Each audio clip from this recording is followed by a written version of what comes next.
This was no ordinary store launch. With 2 government ministers in attendance, the new Brioni store in Delhi got the kind of launch usually reserved for airports or museums. With a demand clearly there for luxury clothing, Brioni expects to do business worth $5 million this year in India. We can sell suits, of course, and probably one of the best one in the world. But what is more important is the kind of services we give, the kind of relationship you create between the brand and the final consumer, the customer. Brioni suits don't come cheap, ranging from $3,500 to $10,000. But Indian customers are willing to pay these high prices for a high-quality product. The real key to success, as in other markets, is the level of service. We offer everything on a platter, and if a client who's an entrepreneur or industrialist or a power to reckon with, we do go across to them by appointments and take the merchandise to them according to their size and according to the brief that we have, so everything's offered to them on a doorstep. Lakme, a leading Indian brand, imports Italian cosmetic products which it sells under its own brand name. Lakme's over 100 beauty salons also use Italian equipment. The greatest thing that I find is with the Italians is that they are open to looking at suggestions within the realm of aspiration and style which would be appropriate for our Indian market, not compromising anything but actually co-creating. So we are doing business not only in cosmetics but in the whole beauty salon business. With renewed Italian interest in the Indian market, the Indian government believes the 2 countries could develop a strong synergy between Italian design and Indian manufacturing.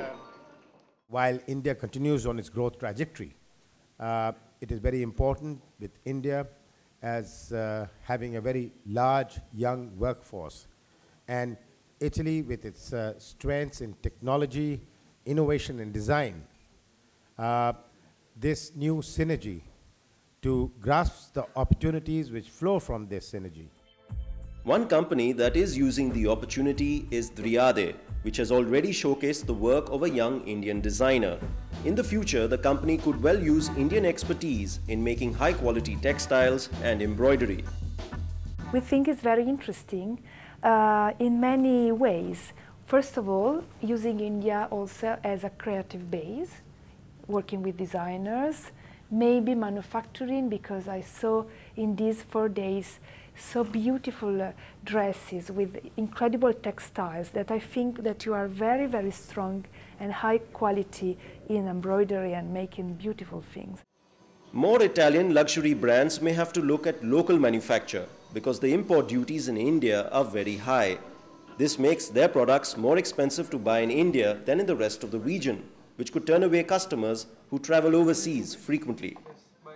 The entry barrier definitely pushes the price up.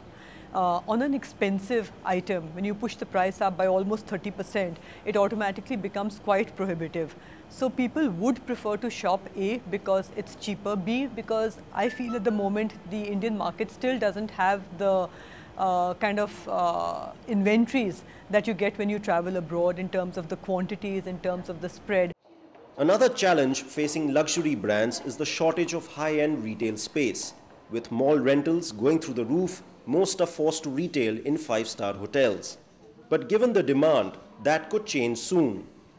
Emporio in Delhi is one of the new luxury malls coming up in India. It's expected to be ready in a month's time and has already signed up several Italian luxury brands. Some analysts, though, feel that foreign brands should start looking beyond Delhi and Mumbai. A lot of Italian luxury brands even now continue to make a market for themselves, targeting socialites and page 3 high flyers in the top 2 cities of the country.